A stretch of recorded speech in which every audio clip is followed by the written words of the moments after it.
ఈ గ్రూప్ 1లోనే వివాదాలు ఏంటి? ప్రిలిమ్స్ అయిపోయి రిజల్ట్ వచ్చి మెయిన్స్ జరిగిన తర్వాత ఇక్కడ ఏదో ఎవాల్యుయేషన్లో పొరపాట. ఉర్దూ మీడియంలో మాత్రము 9 సీట్లకు 8 సీట్లు వచ్చాయంటున్నారు. అదే ఆశ్చర్యంగా ఉంది. ఎందుకంటే ఒకవైపు ఏమో ఈ తెలుగు విద్యార్థులకు జరిగిన అన్యాయం ఎటువంటిదంటారు? 6 నిమిషాలకు ఒక పేపర్ ఎవాల్యుయేట్ చేస్తున్నారు, ఎట్లా మార్కులు వేస్తున్నారో. నిజంగానే ఎవాల్యుయేటర్ సమస్య ప్రభుత్వానికి కూడా పెద్ద తలనొప్పి ఉండేది. ఎందుకంటే ఈ వివాదం జరగకుండా గ్రూప్ 1 పరీక్షల్ని ఎలా నిర్వహించాలంటారు? 10th క్లాస్ ఎగ్జామ్కు వివాదం వస్తుంది, ఇంటర్మీడియట్కి ఒకసారి వచ్చింది, తర్వాత ఏ ఎగ్జామ్కి రావట్లేదు. ఈ గ్రూప్స్ కాడ ఎందుకు వస్తుంది అనడానికి చెప్పేది ఏంటంటే, ఒక అభ్యర్థి 2014లో డిగ్రీ పాస్ అయితే 2024 వరకు గ్రూప్ 1 రాయాలని కలగా మిగిలిపోతే 10 సంవత్సరాలు ప్రొడక్టివిటీ ఏజ్ ఎక్కడ పోయింది వాడిది అన్నది ఎవడు ఇవ్వలేదు. రిజర్వేషన్ల విషయంలో కూడా చాలా మందికి సరైన ఐడియా లేక రకరకాలుగా చెప్తుంది. నాకు దాని మీద కొంత క్లారిటీ ఉంది. Indira Sawhney versus Union of India case అనేది ఉంటుంది. దాన్ని చాలా ఇన్ డీటెయిల్గా చదివితే ఈ ఐఏఎస్ ఐపీఎస్ అవ్వాలి అని ఒక గోల్ పెట్టుకున్న వాళ్ళకి, అంటే వాళ్ళు రీచ్ అవ్వాలి ఆ పోస్ట్కి అని అంటే ఏం చేయాలంటే? ఏం చదవాలని తెలిస్తే మీకు నాలెడ్జ్ వస్తుంది, ఏం చదవకూడదు అని తెలిస్తే జాబ్ వస్తుంది. స్కూల్ లెవెల్లో నువ్వు ప్రతిరోజు స్కూల్కి వెళ్ళి టీచర్స్ చెప్పింది చదువుకుంటే నీ ఐఏఎస్.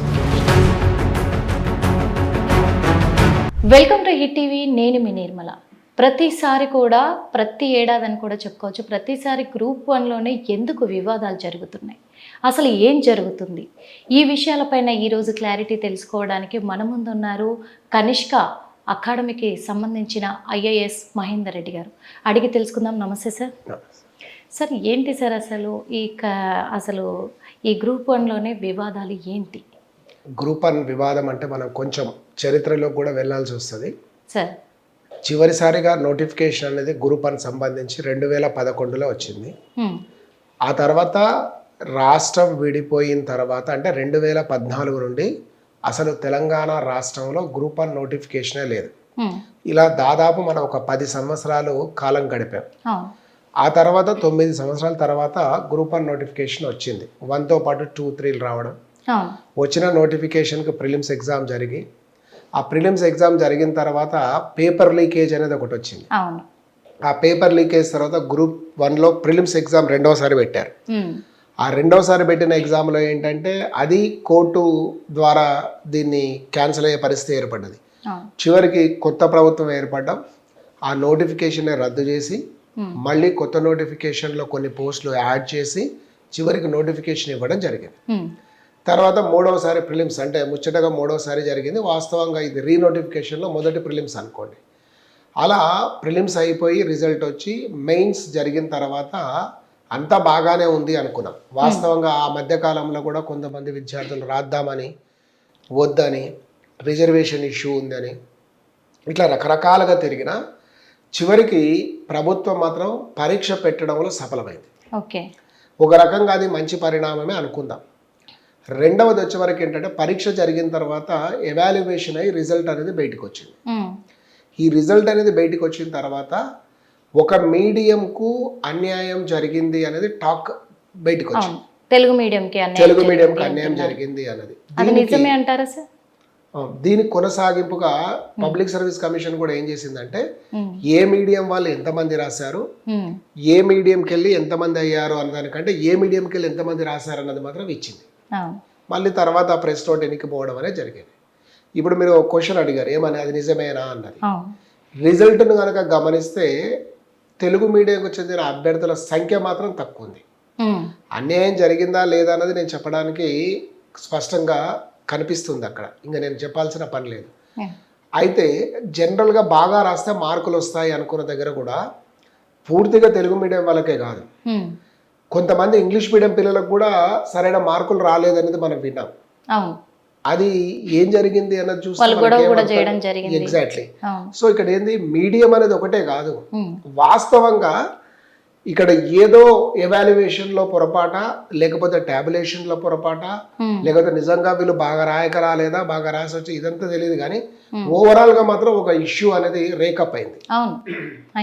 చాలా పెద్ద ఎత్తున చాలా అయింది ఇది ధర్నాలైన. దాదాపు ఢిల్లీ కూడా తీసుకెళ్లడం అనేది జరిగింది అనేది మనం చూసాం. సో ఇది దీని వివాదం మొత్తానికి కారణంగా ఒక బ్రీఫ్ గా మనం చెప్పుకోవచ్చు. అవును, అదైతే నిజమే సార్. అందుకే ఈ తెలుగు వాళ్ళకు కూడా అన్యాయం జరిగింది అని అంటున్నారు. కానీ ఉర్దూ మీడియంలో మాత్రము 9 సీట్లకి అంటే కూడా 9 సీట్లకి 8 సీట్లు వచ్చాయి అంటున్నారు. నేను కూడా మీలాగే విన్నాను, పేపర్లో కూడా వచ్చింది అంటున్నారు. నేను పేపర్లో అయితే చూడలే కానీ అంటే అది సాధ్యమవుతుందా సార్ 9 రాస్తే 8 రావడం అనేది? అదే ఆశ్చర్యంగా ఉంది. ఎందుకంటే ఒకవైపు ఏమో తెలుగు మీడియంకు అన్యాయం జరిగింది అన్నారు, సరే ఇంగ్లీష్ వాళ్ళే బాగా రాశారేమో, ఇంగ్లీష్ మీడియం మెటీరియల్ బాగా ఉండడం వల్ల సాధ్యమైందేమో అనుకున్నాము. తెలుగు మీడియంలో మెటీరియల్ బాగానే ఉంది, అసలు ఉర్దూ మీడియంలో నిజంగా మెటీరియల్ ఉందా? ఆ ఎగ్జామ్కి సరిపోయింది. అలాంటి పరిస్థితిలో ఉర్దూ మీడియంలో రాస్తే అన్ని మార్కులు రావడానికి ఎట్లా వచ్చాయి, నిజమేనా అంటే ఇప్పుడు నేను కానీ మీరు కానీ చర్చిస్తున్నది ప్రత్యక్షంగా చూసో క్యాండిడేట్ ఇంటరాక్ట్ అయ్యి కాదు, న్యూస్ పేపర్లో వచ్చిందానే మనం మాట్లాడుతున్నాం. అవును, ఖచ్చితంగా జనరల్గా. సో దాని ప్రకారం ఏమంటున్నారు అంటే 9 మంది రాశారు, 8 మందికి చాలా మంచి మార్కులు వచ్చాయి. అదే కాకుండా జరిగింది ఏంటంటే మొత్తం గ్రూప్ 1 ఆస్పిరెంట్స్ అందరిలో జనరల్ ఎస్ఏ పేపర్లో అందరికి బాగా మార్కులు తక్కువ వచ్చాయి. ఓకే, ఇక్కడ ఉర్దూ మీడియంలో రాసిన వాళ్ళకి 96 వచ్చినాయి అన్నారు. సివిల్ సర్వీస్ రాసిన వాళ్ళు వెనక్కిపోయారు, గ్రూప్ 1 గతంలో ప్రతిభ కనబరిచిన వారు వెనక్కిపోయారు. కానీ ఆల్ ఆఫ్ సడన్గా ఉర్దూ నుంచి బహుశా దాంట్లో మెటీరియలే సరిగ్గా లేనప్పుడు ఇన్ని మార్కులు ఎట్లొచ్చాయి అన్నది మాత్రం కొంత డౌట్ఫుల్గా కనిపిస్తుంది. ఎందుకంటే ఇప్పుడు ఈ తెలుగు మీడియం వాళ్ళు కూడా ఎంతో కష్టపడి చదువుకుంటారు కదా సార్. ఖచ్చితంగా వాళ్ళ గోల్ కాబట్టి. ఇది ఏదో 10th class exam, inter exam కాదు కదా సార్. కానీ వాళ్ళు అంత ఆలోచించి అంత చదివి కష్టపడ్డప్పుడు ఇలాంటి రిజల్ట్ చూశాక ఎవరైనా స్పందించక తప్పదు మరి. అంటే ఇక్కడ ఈ తెలుగు విద్యార్థులకు జరిగిన అన్యాయం ఎటువంటిది అంటారు చెప్పండి? తెలుగు విద్యార్థులకు అన్యాయం జరిగింది ఎటువంటిదంటే మార్కులు రాకపోవడం, సర్వీస్ రాకపోవడం, మెరిట్ ఉన్నోళ్ళు కాకుండా కొంత లక్ ఫ్యాక్టర్ తోటి ముందుకు వచ్చినట్టుగా కూడా కనిపిస్తుంది. అయితే నేను ప్రతిసారి సర్వీస్ వచ్చిన ప్రతి ఒక్కరు లక్ ఫ్యాక్టర్ అని అనడం, కానీ ఇందులో కూడా ఒక విషయం చెప్పాలి. టాప్ 10 కనుక గమనిస్తే వాళ్ళ అకాడమిక్ ఎక్సలెన్స్ చాలా బాగా ఉంది. కానీ వాళ్ళు కూడా ఏం చెప్తున్నారు, జాబ్ వచ్చిన తర్వాత మేము సివిల్ సర్వీస్ రాసి ఉన్నాము, కానీ తెలంగాణకు సంబంధించిన అంశాలలో మేము పెద్దగా ప్రిపేర్ కాకపోయినా మంచి మార్కులు వచ్చాయని చెప్తున్నారు. మీరు వాళ్ళ తర్వాత ఇంటర్వ్యూస్ కనుక చూస్తే సక్సెస్ అయిన తర్వాత మనం తీసుకుంటాం. ఇప్పుడు మన దగ్గర కూడా టాపర్స్ మీకు ఇస్తూనే ఉన్నారు, చూస్తూనే ఉన్నాం. సో అది ఎట్లా అన్నది అంటే నిజంగా వాళ్ళు ఏమన్నా ఆన్సర్ను బ్రిలియంట్గా ప్రొడ్యూస్ చేశారా, లేకపోతే ఏమైనా కాకతాళీయంగా కొంచెం మార్కులు పడ్డాయా అన్నది. ఎందుకంటే దీనికి అనుబంధంగా మనం ఒకటి చూస్తే గ్రూప్ అనే కాదు, నిన్న మొన్న పేపర్లో ఇంకోటి కనిపించింది. ప్రత్యేకంగా ఈనాడు పేపర్లో చూసినట్టున్నాను. ఇంటర్మీడియట్లో 6 నిమిషాలకు ఒక పేపర్ ఎవాల్యుయేట్ చేస్తున్నారు, ఎట్లా మార్కులు వేస్తున్నారో అన్నారు. ఇది ఒక పెద్ద సమస్య అయింది ఎవాల్యుయేటర్స్ది. నిజంగానే ఎవాల్యుయేటర్ సమస్య, ప్రభుత్వానికి కూడా పెద్ద తలనొప్పి ఉంది. ఎందుకంటే పేపర్ ఎవాల్యుయేషన్కి ఎవరు పోతున్నారు, పేపర్ ఎవాల్యుయేషన్కి పోయేటోళ్ళ దగ్గర ఉన్న సత్తా ఏంటి గ్రూప్ 1 లాంటి దానికన్నా పెద్ద అంతే కదా, అడుగుతారు కదా సార్. ఖచ్చితంగా డౌట్లు వచ్చేస్తాయి అక్కడ. ఎవరు చేస్తున్నారు, దీని వెనకాల ఎవరు ఉన్నారంటారు? వెనకాల ఉన్నారని నేను అనుకోవట్లేదు, చేసే వాళ్ళ స్టాండర్డ్స్ ఏది అని వెనక ఉన్నారు. ఇవన్నీ కూడా మనం అవన్నీ ఏమంటారు అంటే ఈ అసలు విషయాన్ని డైవర్ట్ చేసే విషయం అవుతుంది. జెన్యూన్గా ఇక్కడ ఏం జరిగింది, కొంతమంది బాగా రాసిన వాళ్ళకి మాకు రాలేదు దేవుడా అంటున్నారు. అది ఎవరు, ఇంగ్లీష్ అండ్ తెలుగు మీడియం ఇద్దరు చెప్తున్నాను నేను. మనం తెలుగు మీడియం బ్రేకప్ చేసాం కానీ ఇంగ్లీష్ వాళ్ళు కూడా చెప్తున్నారు మేము మెరిట్, మేము బాగా రాసాము, మాకు రాలేదు, ఎందుకు రాలేదు, మాకంట పర్ఫార్మెన్స్ బాగాలేని వాళ్ళకి వచ్చింది. ఇంకోటి చాలా మంది 440, 50 వచ్చిన వాళ్ళకి జాబ్ రాకపోయినా వాళ్ళు కూడా ఏమంటున్నారంటే సార్ జస్ట్ మేము గ్రూప్ 2కే ప్రిపేర్ అయినా కానీ గ్రూప్ 1లో 440 వచ్చినాయంటారు. ఎక్స్క్లూజివ్ గ్రూప్ 1కు ప్రిపేర్ అయ్యి రైటింగ్ ప్రాక్టీస్ చేసి నానా కష్టాలు పడ్డలకు 370, 80 ఉన్నాయి. దీనికి ఒక కన్క్లూజన్ లేకుండా పోయింది. ఎట్లా చేద్దాం అన్నది మనకే కాదు ఎవరికి అర్థం కావట్లేదు. ఎవరికి అర్థం కావట్లేదు కరెక్టే, కానీ ఇక్కడ మాత్రం ఎందుకంటే ఇక్కడ కరెక్షన్ చేసే వాళ్ళ దగ్గర కూడా ఉంటుంది కదా. డెఫినెట్గా, ఎందుకంటే నంబర్ ఆఫ్ పేపర్స్ పెరిగిపోయినాయి, కరెక్షన్ చేసే వారి సంఖ్య తక్కువ ఉంది. అదే టైంలో వాళ్ళ కరెక్షన్ లిమిటెడ్ టైంలో చేయాల్సి వచ్చింది. ఇప్పుడు ఎగ్జాంపుల్ నేను యూపీఎస్సీనే తీసుకుంటే దేశం మొత్తంలో దాదాపు ఒక 12 నుంచి 15,000 మంది రాస్తారు. ఎగ్జాంపుల్ ఏంటంటే 1:2 లేదా 1:2.5 తీసుకుంటుంది యూపీఎస్సీ. 1000 పోస్టులు ఉంటే 12,500 మంది సంథింగ్ రాస్తారు అనుకోండి. ఈ 12,500 మంది పేపర్లు ఎవాల్యుయేట్ చేయడానికి దేశంలో ఉన్న నిష్ణాతులందరూ తీసుకొని దాదాపు 3-4 నెలల సమయం తీసుకొని ఎవాల్యుయేషన్ అయితే మన రాష్ట్రంలో చిన్న రాష్ట్రమే 25,000 మంది దాదాపు స్క్రిప్ట్స్ అనేటివి 30,000 పైన క్వాలిఫై అయిన వాళ్ళు 25 నేను రఫ్లీగా చెప్తున్నా దాంట్లో విత్ ఇన్ ద స్టిపులేటెడ్ టైంలో కొద్ది మందితోటి ఎట్లా ఎవాల్యుయేషన్ జరిగింది అంటే వేగంగా ఎవాల్యుయేషన్ జరిగింది అనుకోవడమే కదా.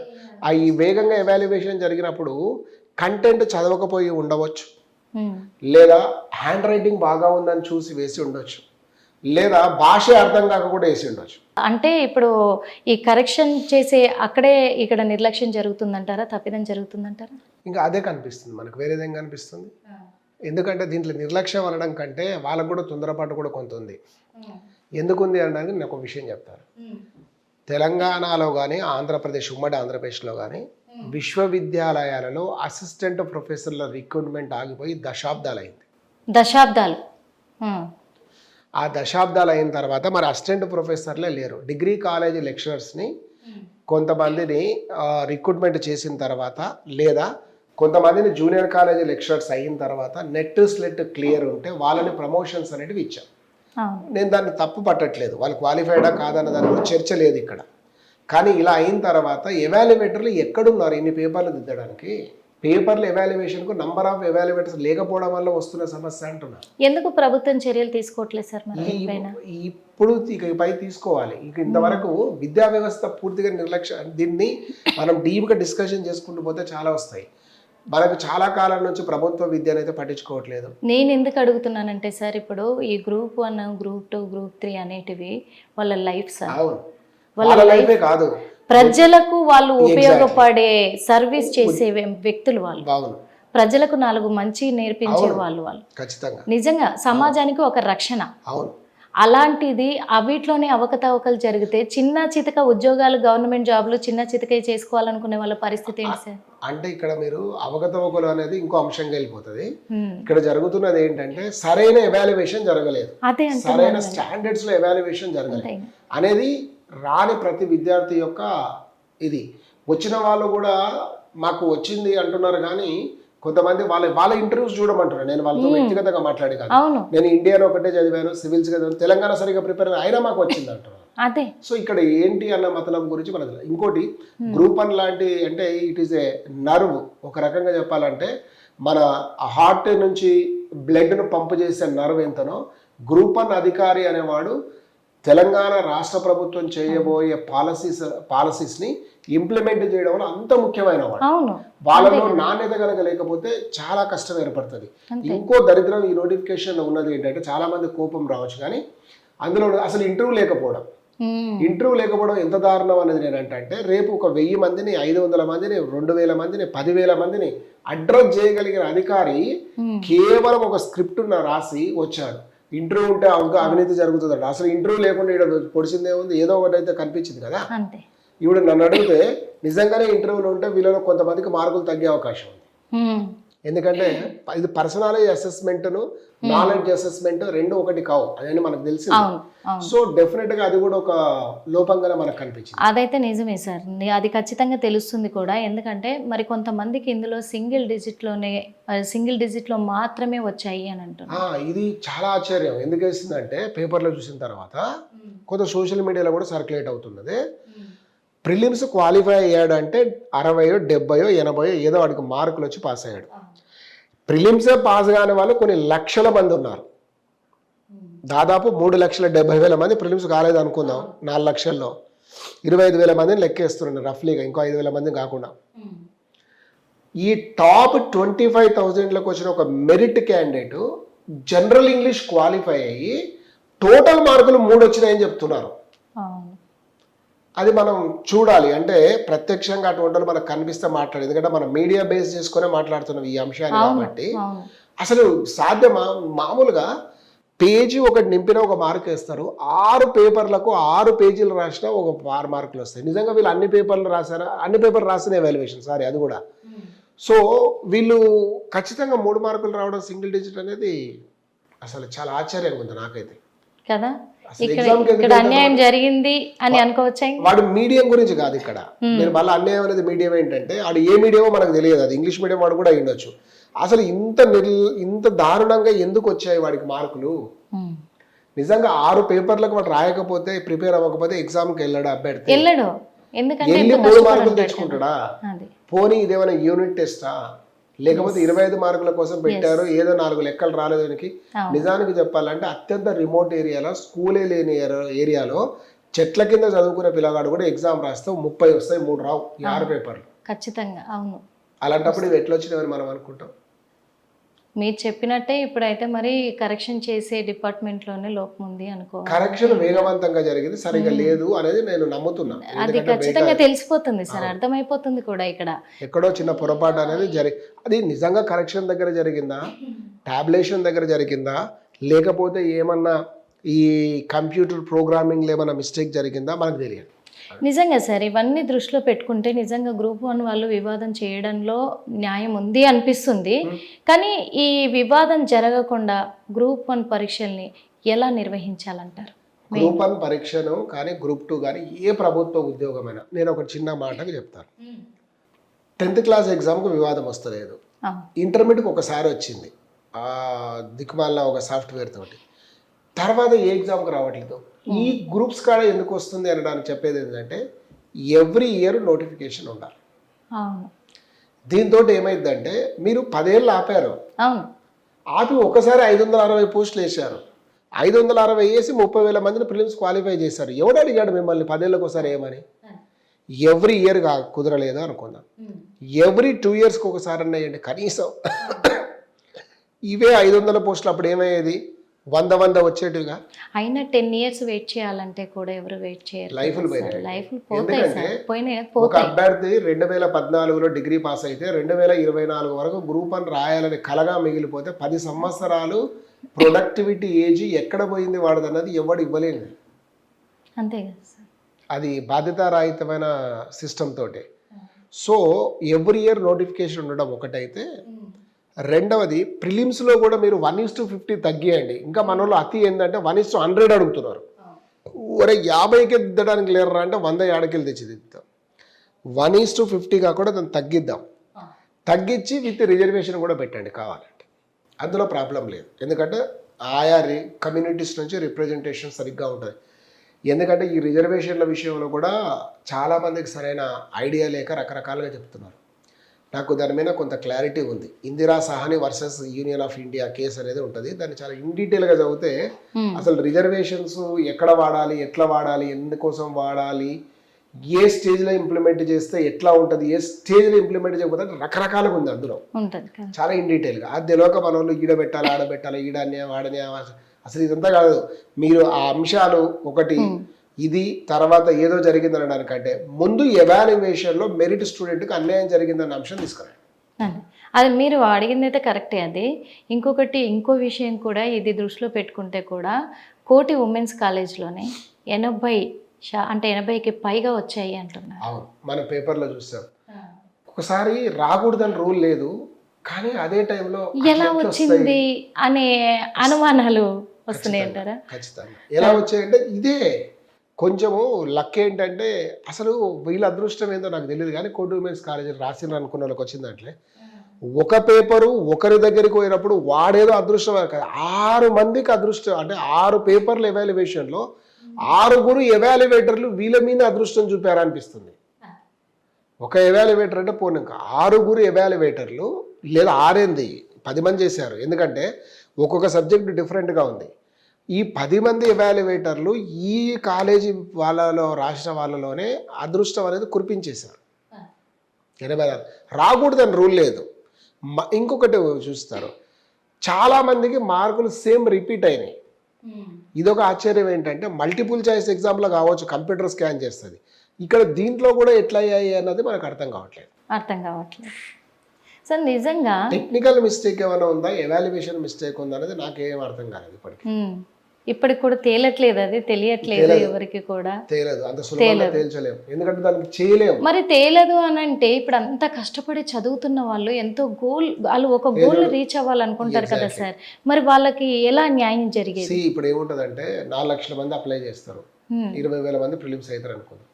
Top 3,000 to 4,000 members very serious ఉంటారు, కానీ పోస్టులు ఉండేది 500 మందికే వస్తారు.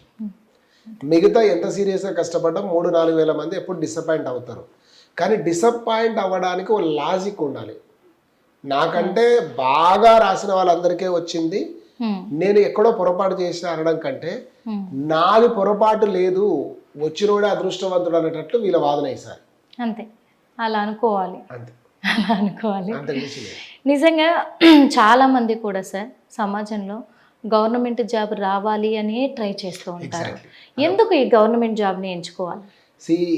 మనం బయటికి ఎన్ని చెప్పినా సర్వీస్ అంటాం, ప్రజాసేవ అంటాం, అవి చేయడానికి ఎన్జిఓలు ఉన్నాయి, ఏవో ఉంటాయి. ఒకటి జాబ్ సెక్యూరిటీ, ఒకటి ఫస్ట్.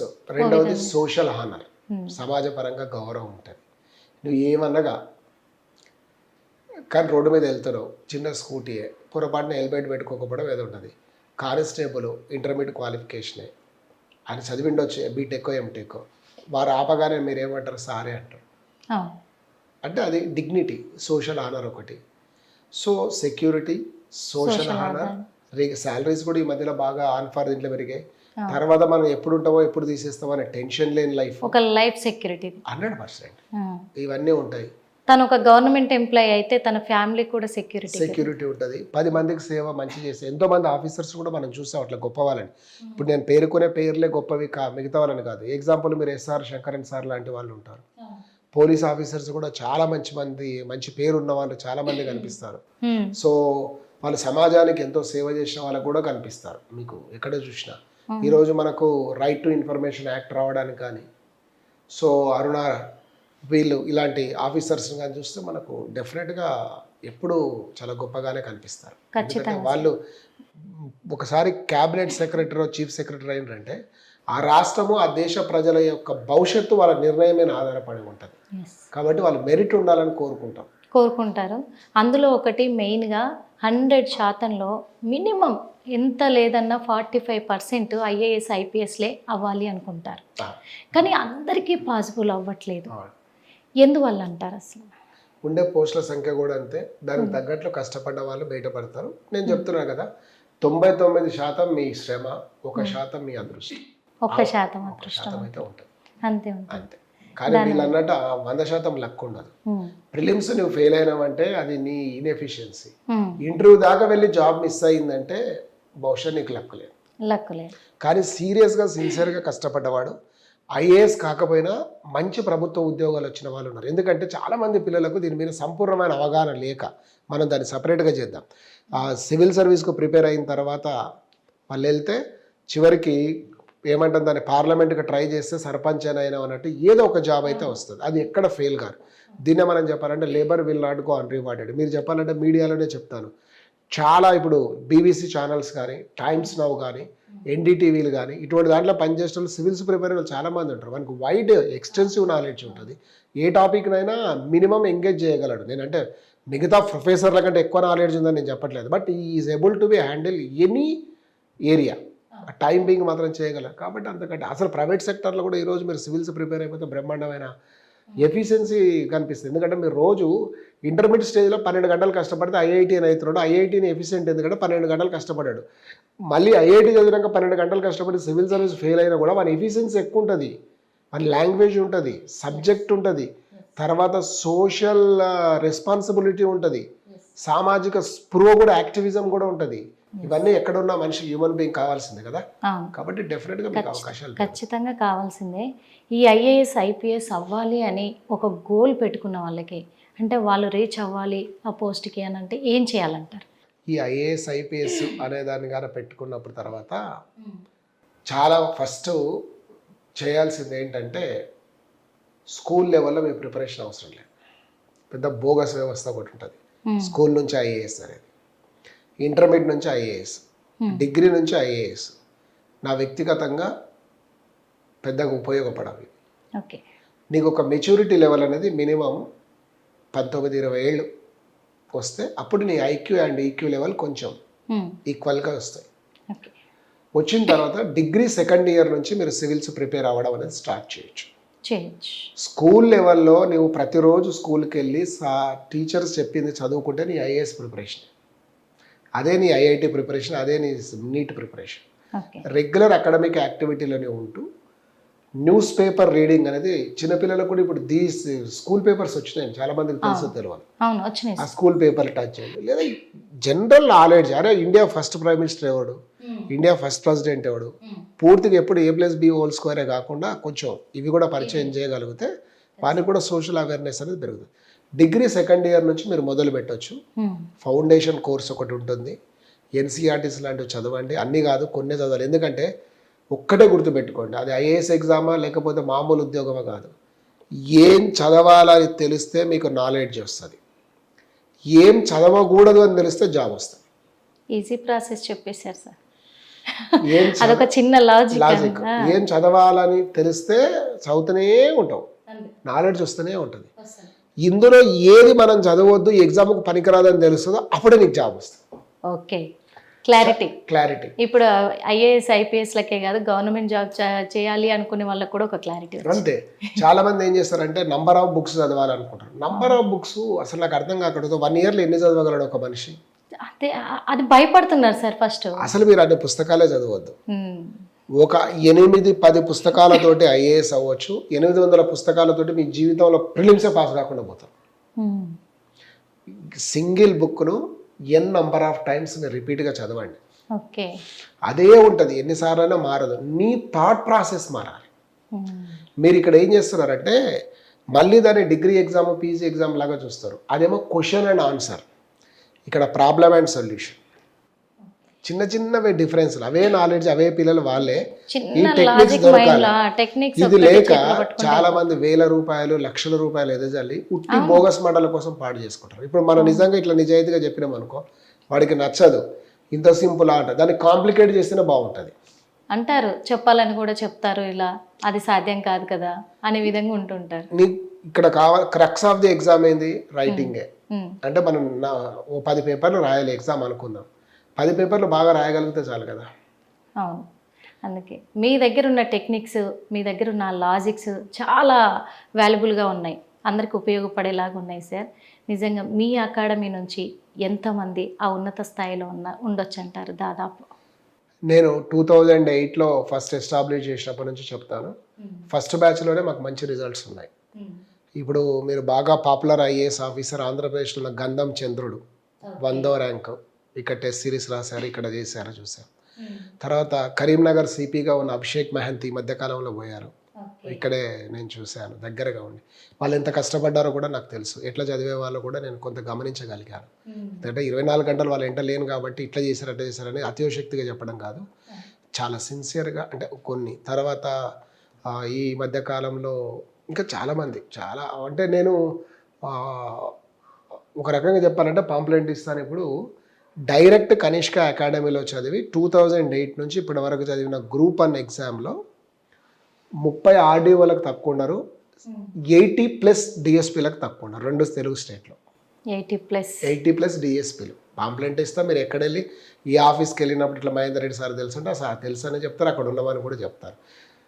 అది ఇంకా అవి కాకుండా ఇంకా చిన్నవైతే చాలా ఉంటాయి. సో అట్లా వాళ్ళు నేను చెప్పడం వల్లనో లేకపోతే దీని వల్లనో కాదు, ఇక్కడ మన దగ్గర ఉన్న ఒక అడ్వాంటేజ్ అంటే ఫ్యాకల్టీస్ ఉన్నారనడానికి 1-2 పేర్లు కూడా నేను కోట్ చేస్తాను, ప్రతి ఒక్కరికి చెప్పడం కుదరదు. ఎగ్జాంపుల్ 2 తెలుగు రాష్ట్రాల్లో బాగా పాపులర్ పర్సనాలిటీ ఎవరంటే ప్రొఫెసర్ నాగేశ్వర్ సార్ కనిష్కలో తప్ప జనరల్ ఎస్ఏ ఎక్కడ చెప్పడు, ప్రొఫెసర్ గారు. అదేవిధంగా డాక్టర్ MV రామారావు గారు అని ఉండే, ఇప్పుడు NTR డీన్ పనిచేస్తూ ఉంటాడు, గతంలో వాజీనామాలో చెప్పాడు. శ్రీనివాస్ గారు అని పొలిటికల్ సైన్స్ గారు, అంటే ఎగ్జాంపుల్గా కొన్ని మాత్రం. అంటే సో వీళ్ళు ఒక 25-30 ఏళ్ళ అకాడమిక్ ఎక్సలెన్స్ యాజ్ అ టీచర్స్గా వాళ్ళు ప్రూవ్ చేసుకున్న దాన్ని డెఫినెట్గా మీకు యూజ్ అయ్యేదిగానే ఉంటుంది కదా. ప్లస్ రెండవది నేను చెప్పిన ఈ పర్సనాలిటీస్లో వెరీ పాపులర్ నాగేశ్వర్, వాళ్ళ ఇంటిగ్రిటీ కానీ వాళ్ళ ఆనెస్టీ కానీ వాళ్ళు మాట్లాడేది కానీ ప్రతిదీ కూడా మిమ్మల్ని ఒక స్థాయికి తీసుకుపోగలుగుతుంది.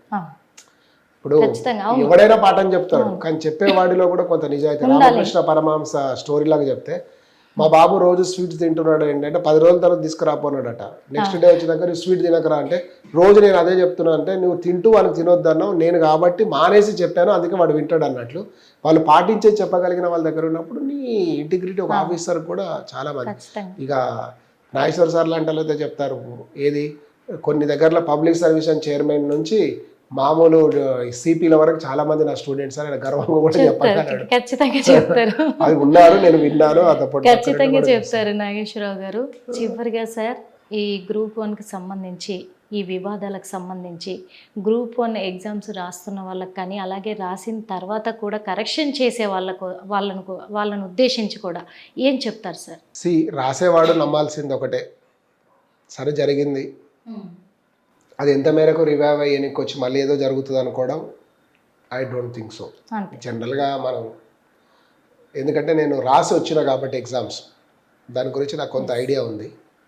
సో ఈ కేసులు ఇవన్నీ ఎంతో కొంత మేరకు పరిచయం ఉన్న వ్యక్తినే నేను గతంలో. సరే అది అయిపోయింది. రెండవది, సరే ఈసారి మన కర్మ కొంత పోయింది, సరే మళ్ళీ మనం ప్రయత్నం చేద్దామని నమ్మకంగా ప్రయత్నం అయితే చేయండి. ఇంకా అలా కాకుండా కొంతమంది ఏంటంటే సరైన ప్రిపరేషన్ లేని వాళ్ళు కూడా ఉంటారు. ప్రతి ఒక్కరు ఈ గ్రూప్లోనే చేరుతాడు.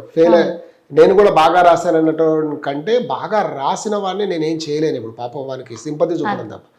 సగం సగం చదివి సగం సగం రాసిన వాడు మాత్రం మీరు బాగా చదవండి. మీరు 100 పేజీలు రాయమంటే ఒక అంశం మీద బ్రహ్మాండంగా రాస్తారు, కానీ ఒకటే పేజీలో ఇన్ఫర్మేషన్ అంతా పెట్టండి అంటే మీకు రాదు.